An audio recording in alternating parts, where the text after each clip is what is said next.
Hello friends, Heidi here from Rain Country. God is good all the time. And I'm here today to talk about the benefits of astragalus root. Now right here I have some dried sliced root and I purchased it, and I'll link to where I get mine down below. But I have yet to be able to get this one to grow successfully for me. But you can also purchase it in powder form. I actually do also have it in powder form, though I prefer to use it like this. And I'll talk more about that later in the video.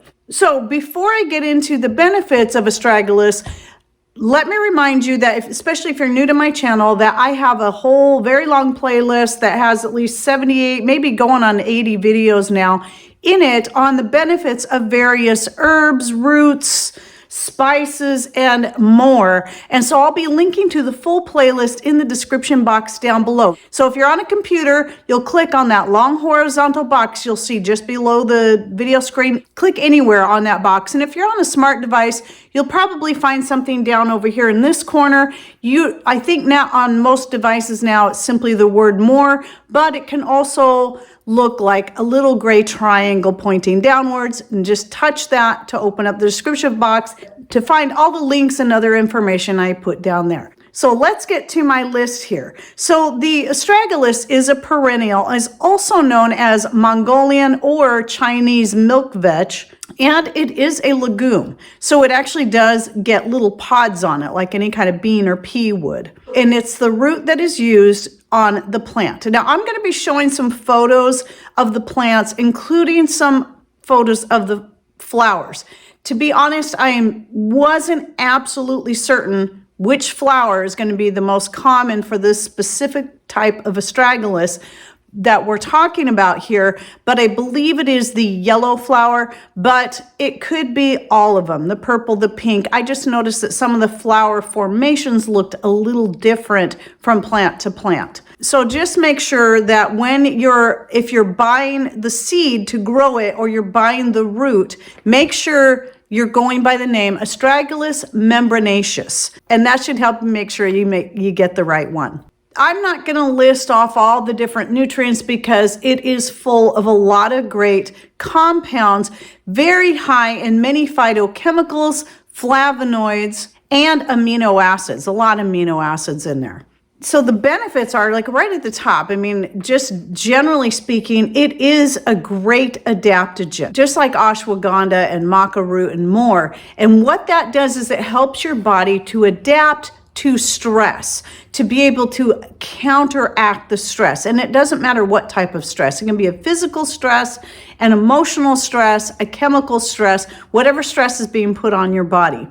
And so all the way across the board, that's going to help with many types of issues related to stress. It's also very well known as an immune booster. It's very supportive of the immune system, which is often why people like Amy Fuel and myself now, after learning more from Amy Fuel, will add the astragalus root to their elderberry syrup when they're making it. So this is one of the key ingredients in my elderberry syrup. So the elderberry syrup is something people will take to help prevent illness as well as to help their body heal from illness. It's also a great antioxidant, which also means anything that's an antioxidant is also anti-aging. It is a natural anti-inflammatory and great for improving heart function, which reminds me, I do have videos where I also compile herbs and more to help support various systems in the body or to help with various ailments. So I'll also be putting that playlist in the description box down below. And for those ones, I actually type up lists of the various herbs and more, so you'll have it in a written form. So when you open that description box, you find under those videos, you'll find the link to the written list for each one. Now, here was an interesting one, is that not only is astragalus great at helping to kill certain cancer cells and prevent cancer, it also will help to alleviate the symptoms of chemotherapy if you end up having to go that route.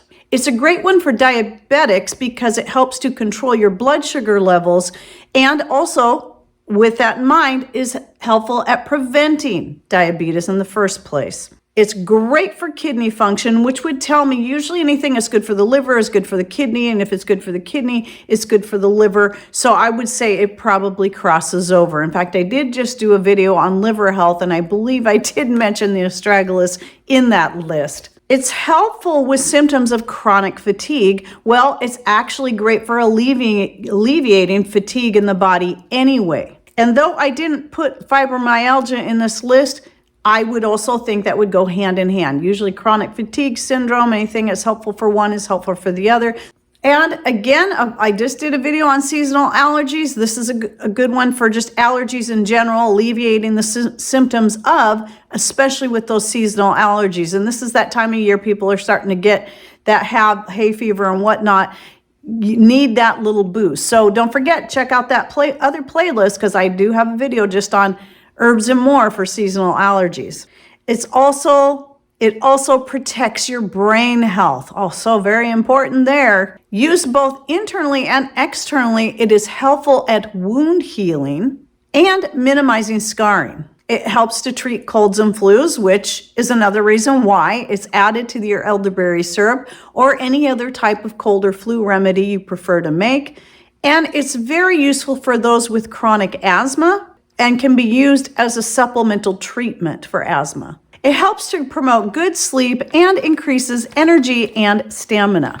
Now, some ways that you can take it, I already talked about the syrup, which I'll be linking to my personal recipe to that down below. It's my favorite one yet. I've made elderberry syrup several different ways through the years, but this one is my very favorite, and who knows if I'll ever add anything more to it. I like it just the way it is. But yes, you can find that recipe in the description box down below.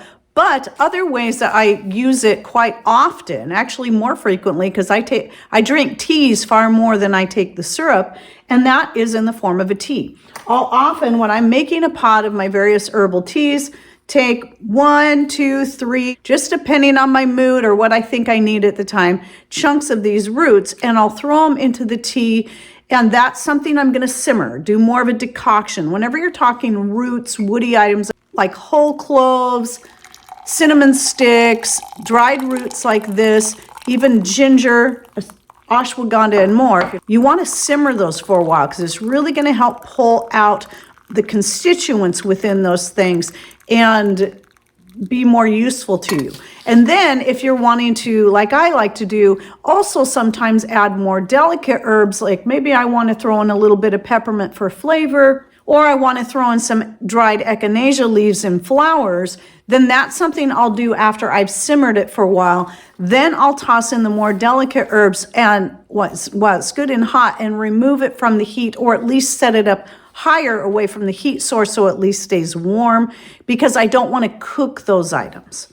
And then of course you can tincture it. I always suggest whenever you're making a tincture to go with bigger pieces. They don't have to be like this. You can also get the chopped pieces of astragalus where they're more like little tiny discs.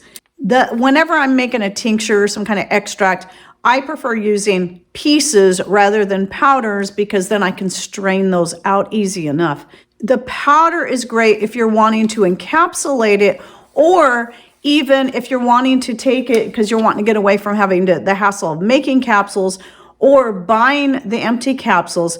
You can take whatever the powder is. If you're really wanting to get that in your system, you can take like a half teaspoon, a quarter teaspoon, however much it is that you need, and just put it in a small shot glass with some liquid. It can be some homemade herbal tea, it can just be some water, it can be juice, it can be coffee, whatever it is, and then just swig it down like a shot. I've been starting to do that with things that I don't really like to add to other stuff, because I don't really care for the flavor, and astragalus is one of those. It's not a great flavor, kind of like ashwagandha, and then you can just swig it down and get it done with quickly if you want to do it that way. Of course, you can do the same thing by taking a tincture. Make a tincture, and then you can just only need a little bit at a time. So that's why, those are real popular methods. When I use this in a tea though, because I might throw a few of the root chunks in there, and I'm usually adding other spices, they cover up that very rooty flavor of the astragalus. And I don't even notice it when I'm drinking it taking it that way. And now, obviously, as with any spice or herb or root, when you're talking about taking it medicinally, there's always going to be precautions, and that should just be a given. It's especially going to apply to anyone who's on any kind of synthetic medication for anything. It doesn't matter what it is. Always do the research for your own self, because a lot of times your herbs and your roots, the stuff that you're trying to use in a medicinal form, can either make that medication worthless, which I always say should tell you something. Why bother with the medication when this is more natural, healthier for you, and probably works better?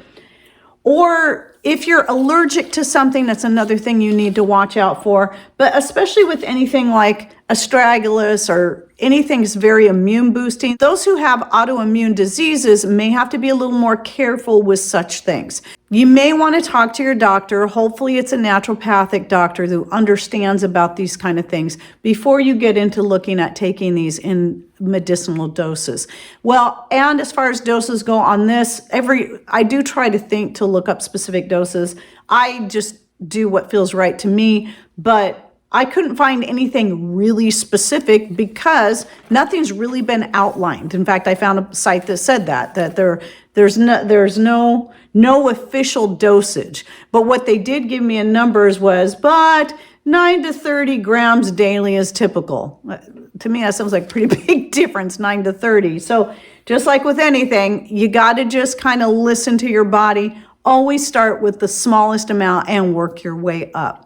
Any of you who uses Astragalus and anything, how do you use it? What do you add it in? And how has it helped you? Please share your stories in the comment section down below. Don't forget to open that description box to find the links and other information I'll be putting in there. And thanks for watching. Take care and God bless.